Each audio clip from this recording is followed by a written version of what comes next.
ऊँची बेदिया नीची बेदिया आवारू सुंदर बेदिया। ऊँची बेदिया नीची बेदिया आवारू सुंदर बेदिया। अरे माई से हो बेदिया बैठेली सुंदर बेटी पापा से आरज करे। अरे माई से हो बेदिया बैठेली सुंदर बेटी अम्मा से आरज करे।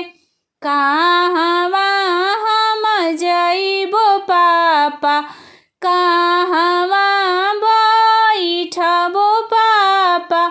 कहवा हम जइबो पापा कहवा बैठबो पापा। अरे पापा के करा के पापा कहिबो लाई हम नैहर मोरा याद आई है। अरे पापा के करा के पापा कहिबो लाई हम नैहर मोरा याद आई है।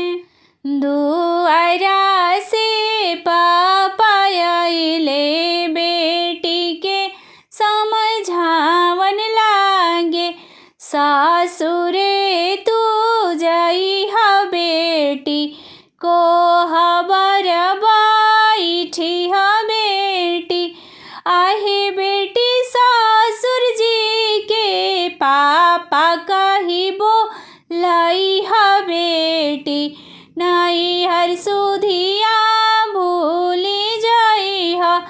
आहे बेटी ससुर जी के पापा कहिबो लइह बेटी नैहर सुधिया भूली जइह।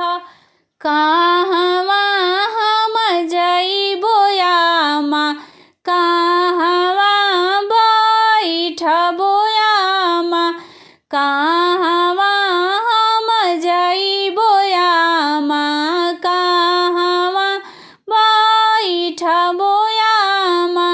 अरे आमा के करा के आमा कहिबो लाई हम अंगना मोरा याद आई है। अरे आमा के करा के आमा कहिबो लाई हम गोदिया तो हरी याद आई है। घर में से आमा आइली बेटी के समझावन लगली।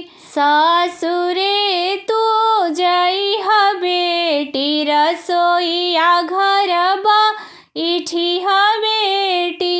आहे बेटी सासू जी के आमा कहिबो लइह बेटी आमा गोदिया भूली जइह।